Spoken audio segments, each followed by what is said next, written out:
정말 우리 주택을 투기의 대상, 도박의 대상으로 하지 마시고요. 우리 정말 삶의 공간으로 우리가 생각해 주시면 정말 좋겠다는 말씀 제가 드립니다. 네, 안녕하세요. 이현웅 교수의 경제포럼. 오늘도 함께 해주셔서 감사합니다. 오늘은 지난번 영상에 이어서 우리나라의 국가 부채, 그중에서 특별히 가계부채 문제에 대해서 좀 더 말씀을 드리겠습니다.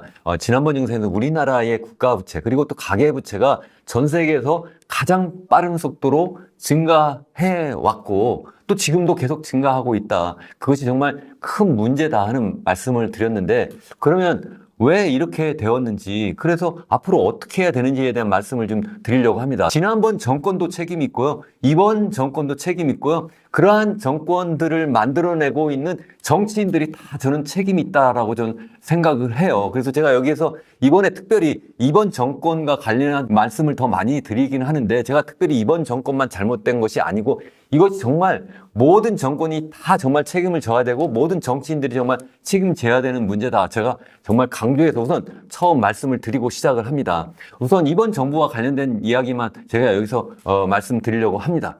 제가 지난해에 나온 그 기사 하나 여기 먼저 띄우면서 시작을 할게요. 여기 뭐가 있냐면 이 보도에 의하면 한국은행이 뭐라고 했냐면 가계부채가 GDP 대비 80% 넘어가면 경제 발목을 잡는다. 근데 한국은 무려 105%가 넘는다. 그러니까 한국은행에서 뭐라고 하냐면 가계부채 특별 관리해야 된다. 이런 이야기를 했어요. 이거 사실은 한국은행에서 나오는 그 보고서에 있는 그 자료를 일반 여러 신문이라든가 방송에서 보도한 그러한 내용이거든요. 그래서 제가 직접 그 보고서도 제가 직접 들여다봤는데, 사실 이건 한국은행에서만 나온 이야기가 아니고요. 전 세계 이와 비슷한 그러한 연구, 그러한 논문들이 그동안 많이 있었어요. 소위 가계부채가 계속 GDP 대비 증가하면 규모도 문제고 속도도 정말 문제다. 그래서 꼭 80%라고 정해놓은 건 아니에요. 사실 이게 어느 정도 막 증가하게 되면, 지난번 말씀드렸다시피 미국의 경우에 거의 100% 수준 되니까 이게 터졌다고 말씀드렸잖아요.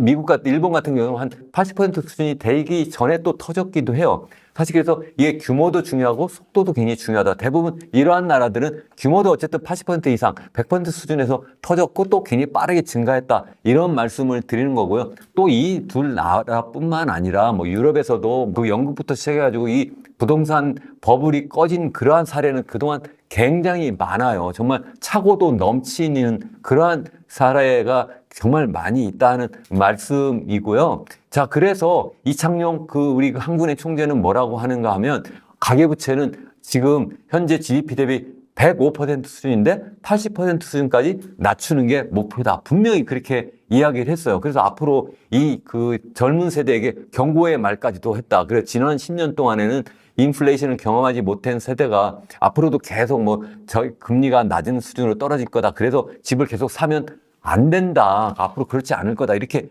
말은 했어요. 근데 보면 그렇게 상황이 되지는 않는 것 같다. 이런 이제 말씀을 제가 드리려고 하는 거고요. 또 뿐만 아니라 지난해 당시 우리 건설교통부 장관이었던 원희룡 당시 장관은 뭐라고 하냐면, 아파트 거래 절벽, 그 당시에 지난해 보면 전반기에는 아파트 가격이 하향 안정화되는 그러한 수준으로 갈 수도 있었던 상황이에요. 사실은 2022년 하반기에 그렇게 아파트 가격이 전반적으로 떨어졌다가 그러다가 이제 상반기부터 다시 오르기 시작했는데, 뭐라고 하는가 하면, 이거 위에 있는 그 기사가 2022년 9월이니까 막 떨어지는 그 시점이에요. 그때 뭐라고 하냐, 아파트 거래 절벽이 막 나타나고 하는데, 이것이 사실은 어쩌면 너무 당연하다. 아파트 값이 너무 비싸다. 그래서 하향세가 계속 진행이 돼도 인위적으로 부양하지 않겠다. 이렇게 이야기를 했었고요. 그리고 또 2023년에도 7월에 주택가격은 장기 하향 안정화가 계속 돼야 된다. 이렇게 말은 해요. 그렇게 말은 했는데 그 뒤에서 하는 정책을 보면 정말 말도 안 되는 정책을 계속 쓰고 있었어요. 그래서 2023년 초부터 시작해가지고 특례 보금자리론이라고 하는 그러한 정책을 내놓으면서 무려 40조 원을 그야말로 DSR이라고 하는 소위 얘기하는 총부채 원리금 상환 비율이 있잖아요. 그 상환 비율을 엄격하게 정부가 규제해 나가기 시작을 했는데, 특례라는 이름을 붙여가지고 처음 집 사는 사람들에게 대해서는 특별히 그냥 저리로 더 많이 대출하는 그런 정책을 내놓은 거예요. 그래서 무려 40조 원을 내놨어요. 40조 원만큼 부동산 시장에 그냥 돈을 갖다 집어넣은 거예요. 그러니까 집값이 다시 지난해 2023년 초에 다시 집값이 뜨기 시작을 했잖아요. 좀 전에 말씀드린 것처럼 2022년 하반기 집값이 지금 떨어지는 듯 했는데 다시 또 뜨기 시작했어요. 정작 한국은행 총재도 집값을 떨어뜨리는 것이 맞다 이렇게 이야기를 했고, 담당 부서 장관인 원희룡 장관도 집값을 떨어뜨리는 것이 맞다, 떨어지는 것이 너무 당연하다 이렇게 얘기했는데, 알고 보니까 어떻게 하고 있어요? 기획재정부가 주도해가지고 특례 보금자리론을 무려 40조 원을 내놓고, 또 뿐만 아니라 50년 만기 대출 이런 것도 막 내놓으면서 집값을 계속 띄우는 정책을 막 쓴 거예요. 거기다가 올해는 또 어떻게 됐어요? 이것이 전반기에 이렇게 돈이 이제 다 풀려나가고 그러니까 다시 또 지난해 하반기에 다시 또 집값이 좀 떨어지는 듯 했었거든요. 그러니까 다시 또 올해 초에 다시 뭘 내놨냐면 무려 27조 원만큼의 신생아 특례 대출을 또 한 거예요. 또 그러면서 다시 또 DSR을 또 그걸 다시 또 우회하고, 또 대출 금리도 또 낮게 이렇게 하는 방식으로 해서 다시 또 돈을 또 풀고 있거든요. 아기 나면은 우리가 특례 대출을 할게. 그러면 또 27조 원을 풀고 있어요. 그러면 집값이 다시 또 뜨고 있어요. 사실은 결국은 이게 우리나라의 저출산 대책, 저출생 대책이 아니라는 말씀도 제가 여러 번 말씀드렸어요. 결국 이것이 집값을 띄움으로 해가지고 젊은 사람들로 하여금 이것을 도와주는 것이 아니라 도리어 집을 살 수 없는 상황으로 계속 내몰고 있는 이 폭탄을 돌리는 것을 결국 젊은 사람들에게 돌리는 방식으로 해서 정말 나쁜 정책이다 이렇게 말씀드렸었고요. 또 뿐만 아니라 올해 들어가지고 또 최근에 종합부동산세를 완화하거나 폐지하겠다 이런 정책을 지금 현 정부에서도 하고 있고, 또 지금 야당에서도 내놓고 있어요. 그래서 야당에서는 1주택자에 대해서는 아예 그냥 이 종합부동산세를 아예 면제해주자 이런 정책을 내놓고 있고요. 또 이 정부에서는 뭐라고 하냐면 아예 3주택 이상은 2주택자까지는 현재 지금 고율의 어떤 종부세를 현재 부과하고 있는데, 이거 그나마 그것도 2022년 지난해에 지지난해죠. 2022년에 사실은 윤석열 정부 들어서면서 한번 이걸 완화했었거든요. 근데 이걸 갖다가 3주택자도 2주택자 정도 수준까지 낮추자 이렇게 이야기를 하고 있어요. 그러니까 전반적으로 낮추자는 걸 현재 내놓고 있는데, 또 야당에서는 아예 1주택자는 아예 면제까지 해주자 이렇게 지금 하고 있으니까 어떻게 되느냐? 지금 난리가 났잖아요. 그래서 정부발 호재 터졌다 그래가지고 지금 집주인들이 버티길 잘했네 해가지고 집값이 지금 막 뜨고 있는 거예요. 결국 이게 누가 만들었어요? 이게 시장이 만든 게 아니라 정부가, 정치권이 지금 계속 집값을 띄고 있는 정책을 쓰고 있는 거고, 결국 그렇게 되니까 어떻게 되겠어요? 가계부채가 계속 또 증가하고 있는 거예요. 그랬는데 또 거기에 또 불난집에 또 기름을 또 붓고 있잖아요. 그래서 뭐라고 하냐면, 최근에 이건 6월 25일 보도예요. 그러니까 얼마 되지도 않았어요. 그래서 2단계 지금 이 소위 스트레스 DSR이라고 해가지고 1단계부터 시작해서 지난해부터 시작해가지고 1단계 DSR을 이제 시작을 했었어요. 올 초에, 그러니까 지난 2월이죠. 스트레스 DSR이라고 하는 것을 이제 시행을 하기 시작했어요. 그래서 은행권, 5대 시중은행에 대해서는 주택담보대출에 대해서는 기본 금리에 대해서 스트레스 금리를 적용을 하겠다. 근데 그것도 100%를 하는데 그 전체가 아니라 그 중에서 25%만 일단 부과하겠다고 했고, 7월부터는 이것을 이제 은행권뿐만 아니라 제2금융권에 대해서도 이제 주택담보대출에 대해서는 스트레스 DSR을 50%까지 부과를 하겠다. 그런 다음에 내년 초부터는 이제는 은행권뿐만 아니라 제2금융권까지, 이것도 주택담보대출뿐만 아니라 신용대출까지 전부 다 포함해가지고 이제 기본 스트레스 금리 100%를 부과하겠다. 그렇게 함으로 해가지고 가계부채를 관리하겠다. 이렇게 했는데 갑자기 시행 며칠 남겨놓고 이걸 갖다가 다시 9월로 이걸 연기한 거예요. 정말 황당한 그러한 정책을 현재 지금 연기를 해버렸는데, 이유를 뭐라고 하느냐면 이렇게 이야기를 하고 있어요. 금융위원회가 발표한 내용인데요. 범정부적 자영업자 지원 대책이 현재 논의되고 있는 상황이다. 그리고 또 이달 말 시행되고 있는 부동산 프로젝트 파이낸싱의 사업성 평가 등 전반적인 부동산 PF 시장의 연착륙 과정 등을 고려한 결정이다. 이렇게 이야기를 하고 있는 거예요. 제가 이게 정말 말도 안 된다. 어떻게 지금 시행 며칠을 남겨놓고 이렇게 할 수 있는가. 이러니까 사람들이 또 이제 2달 동안 그러면 또 돈 빌려가지고 마지막 불꽃을 더 태우자 해가지고 집값이 또 뜨고 또 가계부채가 막 늘어나고 있는 그러한 상황이 지금 되고 있는 거예요. 그래서 보세요. 지금 가계부채가 4월, 5월, 6월 이렇게 해가지고 지난 3개월 동안 무려 15조 5천억 원이 지금 증가했고 무려 6월 달은 5조 8천억 원이 증가했어요. 이 증가하는 속도가 더 늘어나고 있잖아요. 이걸 계속 정부가 지금 어떻게 하고 있어요? 좀 전에 말씀드린 것처럼 지난해에는 특례 보금자리론으로 40조 원을 풀면서 했다고 말씀드렸는데 올해는 지금 신생아 특례 대출 27조 원으로 그렇게 하고 있었고 또 거기에다가 지금 종합부동산세를 갖다가 지금 1주택자에 대해서는 아예 면제하겠다고 하니까 이게 특별히 서울 이 똘똘한 한 채 사겠다고 해요. 전국의 부동산 가격이 뜨는 것이 아니라 서울 그것도 강남 똘똘한 그러한 부동산 가격 띄우는 방식으로 계속 지금 가계부채도 증가하고 주택가격이 뜨는 방식 이런 식의 상황이 지금 막 나타나고 있잖아요. 이게 제가 여러 번 말씀드리지만 인구 구조의 여러 가지 그 변화 상황이라든가 우리나라의 경제 성장 잠재력이 계속 떨어지는 상황이라든가 아니면 금리가 기본적으로 한국은행 총리도 말씀했다고 했지만 예전처럼 떨어질 수 없는 상황이다. 그렇기 때문에 주택가격이 하향 안정화될 수밖에 없다. 계속 말씀을 드렸는데 이것을 계속 띄우고 있는 거 누구냐? 정치권이고 정부인 거예요. 정말 미치겠어요. 정말 어떻게 이럴 수가 있는가? 정말 이분들하고 제가 단판을 짓고 싶어요. 제가 아니면 제가 피켓을 들고 국회를 가든지 아니면 제가 정부에 가서 정말 제가 데모를 하고 싶은 상황이에요. 정말 이럴 수가 있는가? 정말 흥분하지 않을 수가 없다. 정말 그랬는데 정말 아주 저는 정말 말도 안 된다고 생각하는데 그랬는데 이 금융위원회와 또 금융감독원 이게 두 개가 사실은 같은 한 기관이라고 해도 다를 바가 없는데 금융감독원장이 또 뭐라 하냐면 이게 너무 집값이 막 올라가고 또 부동산 담보대출이 막 증가하니까 이러니까 안 되겠어. 그러니까 무리한 대출 확대로 가계부채가 다시 악화되고 있다. 그래서 이분이 지금 자기네 그 임원회의에서 이게 지금 현재 이렇게 하면 안 돼. 그러니까 밑에 제가 빨간색으로 표시해놨는데요. 성급한 금리 인하 기대와 국지적 주택가격 반등에 편승한 국지가 어디예요? 서울이 그것도 강남이에요. 무리한 대출 확대는 안정화되던 가계부채 문제를 다시 악화시킬 수가 있다. 그러니까 이렇게 되지 않도록 앞으로 경각심을 가지고 업무에 임해달라. 자기 임직원들한테 그렇게 얘기를 한 거예요. 그러니까 바로 어떻게 했어요? 이분들이 바로 시중은행 가가지고 시중은행 그 사람들에게 너희들 앞으로 담보대출 좀 올려.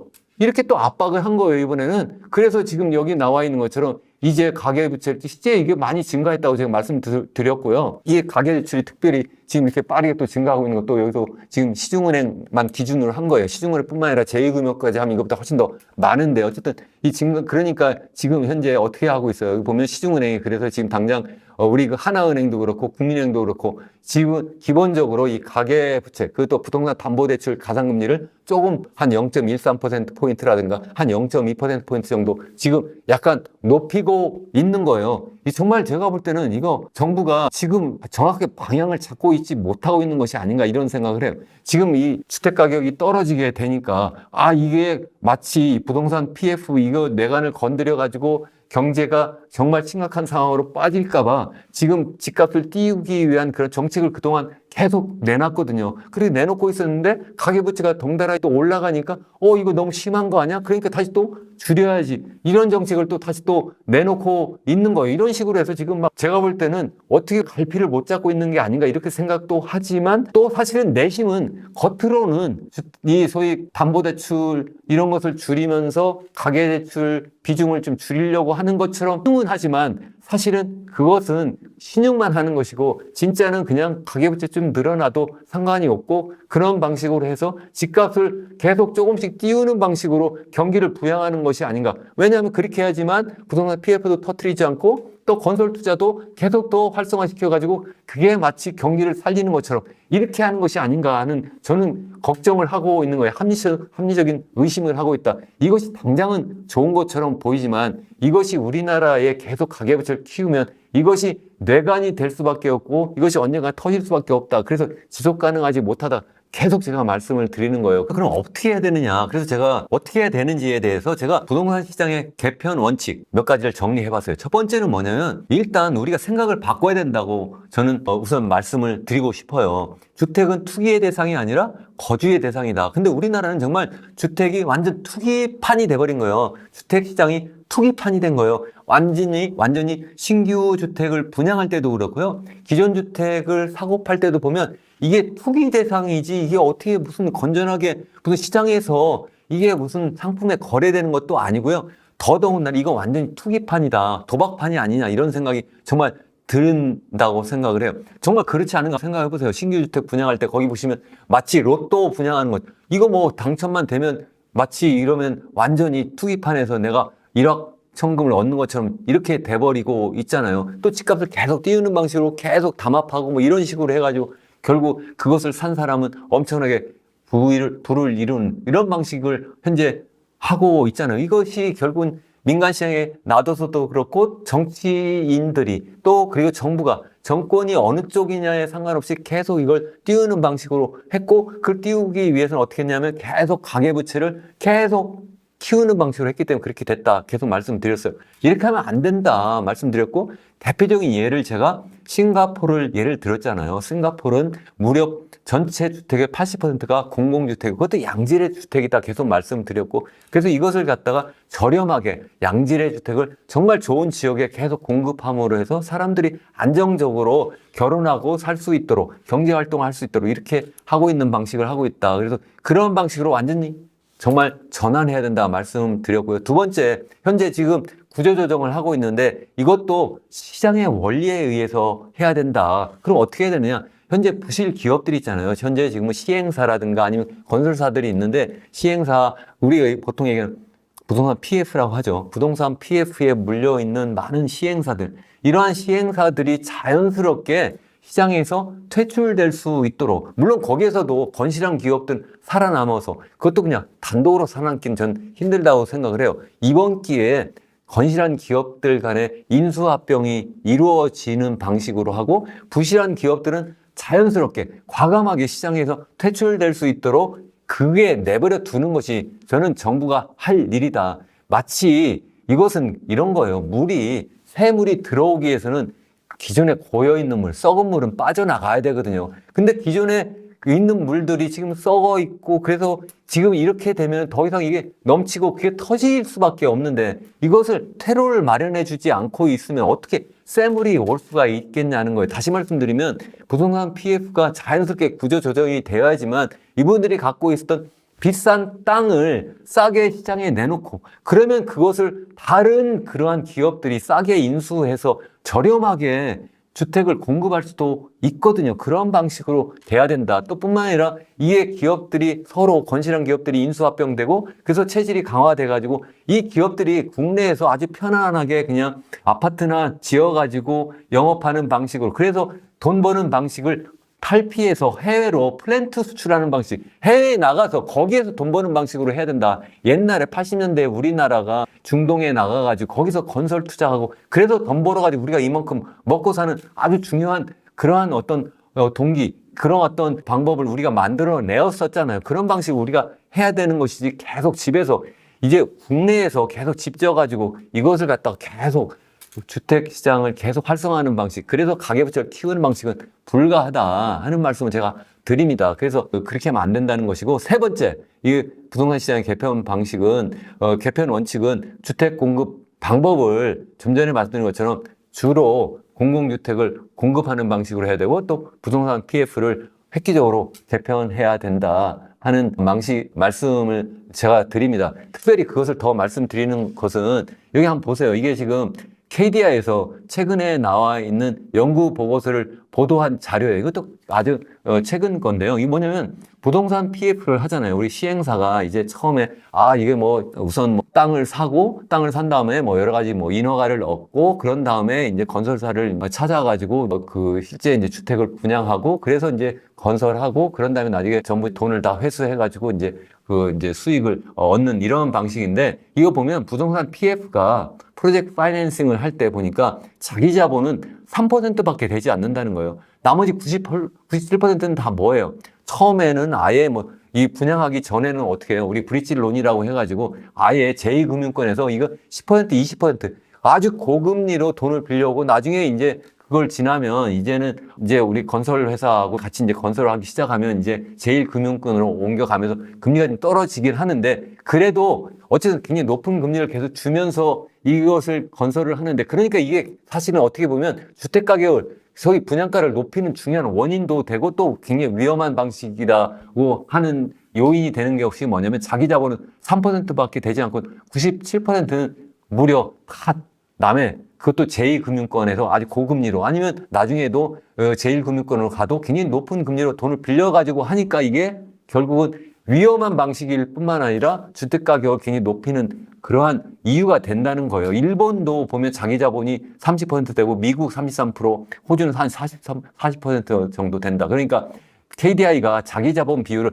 40% 수준까지 높여야 된다. 이렇게 제안하고 있는데 저도 100%, 200%, 300% 동의한다. 제가 예전 영상에서 말씀드렸어요. 이건 말도 안 된다. 어떻게 이렇게 할 수가 있냐. 그래서 마침 KDI가 이걸 또 이제 최근 보고서에서 나와서 이걸 이제 보도를 했더라고요. 그래서 이렇게 하면 안 된다는 말씀이고요. 마지막 네 번째 우리 원칙은 뭐냐면 세제 개편 지금 뭐 종합부동산세 뭐 이런 거 지금 뭐 완화하느니 개편하느니 이렇게 얘기를 하잖아요. 제가 이미 이것도 예전 영상에서 말씀드렸어요.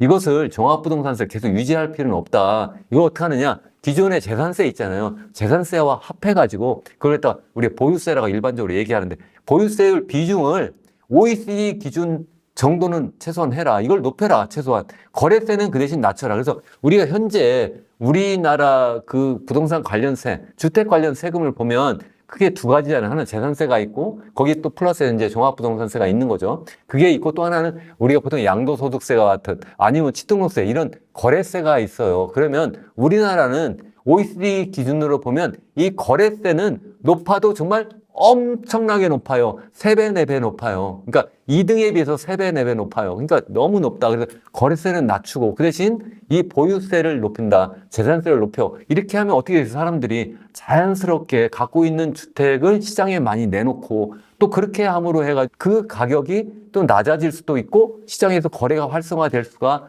있다는 거예요. 그런 식으로 하면 좋겠다. 그래서 그리고 또 한 가지는 뭐냐면 이 주택 수가 아닌 총 주택 가격을 기준으로 해서 이 재산세, 보유세를 부과하는 것이 좋겠다. 그렇지 않으면 서울에 있는 똘똘한 한 채로 다 몰리니까 그렇게 하면 안 된다. 제가 여러 번 말씀드렸어요. 지방에는 지금 막 공실, 빈집들이 많이 나타나고 있고 이미 뭐 분양한 주택도 이미 집을 다 졌는데도 불구하고 지금 미분양 상태로 남아있는 것도 많잖아요. 또 뿐만 아니라 이미 살던 집들도 지금 공실이 지금 아예 빈집들이 많이 나와가지고 사회적 문제가 될 거다. 지금 되고 있고 또 앞으로 더 심각하게 될 거예요. 왜냐하면 인구 고령화가 계속 또 심각하게 나타나니까. 그러니까 이 집 있는 사람들이 한 집이 아니라 서울에 있는 여유 있는 사람들은 소위 세컨홈, 지방에도 집을 갖고 있고 그래서 주말에 거기에 살 수 있도록 할 수 있는 그러한 여건을 마련해 줘야 된다는 거죠. 그래서 지방에 있는 집들을 좀 그래도 이 서울에 있는 부자들이 많이 갖고 있을 수 있는 그러한 기회를 마련해 주는 것도 굉장히 중요하다. 이런 말씀도 드렸어요. 그래서 어쨌든 그러한 종합적인 방식으로 우리가 하면 좋겠다. 또 뿐만 아니라 우리 저출산 대책의 방식으로 아동수에 따라서 뭐 보유세율을 좀 낮춰야 된다. 뭐 이런 이야기도 말씀드린 바가 있습니다. 그래서 여러 가지 말씀을 드렸는데 다시 한번 종합해서 말씀드리면 정치권도 그렇고요. 지난번 정부나 현 정부도 마찬가지고 이 주택 가격을 계속 띄우면 안 됩니다. 정말 이걸 하향 안정화시키는 것이 정말 국민을 돕는 거고요. 그것이 젊은이들, 특히 중산층들을 돕는 거고, 그것이 우리나라의 출산율을 높이고, 그것이 우리나라 인구 고령을 그래도 속도를 좀 낮추고, 그것이 우리나라의 미래 먹거리를 만드는 쪽으로의 투자를 계속 유도하는 그러한 결과를 가져오고 그것이 결국은 우리나라의 지속가능한 성장을 가져올 거고 그것이 또 우리나라를 정말 행복하고 그것이 바로 우리나라가 서로 더불어 사는 그러한 나라가 될 수 있는 거라는 겁니다. 여러분들 정말 우리 정치권들 그리고 또 우리 국민들, 언론들 그리고 또 전문가라는 분들도 정말 우리 주택을 투기의 대상 도박의 대상으로 하지 마시고요. 우리 정말 삶의 공간으로 우리가 생각해 주시면 정말 좋겠다는 말씀 제가 드립니다. 여러분 끝까지 시청해 주셔서 정말 감사하고요. 제 말씀 동의하시면 기왕이면 좋아요, 구독도 눌러주시면 좋고요. 댓글도 많이 남겨주시면 좋겠습니다. 여러분들이 정말 동참해 주시는 것이 정말 이 사회를 바꾼다고 생각합니다. 여러분 감사합니다.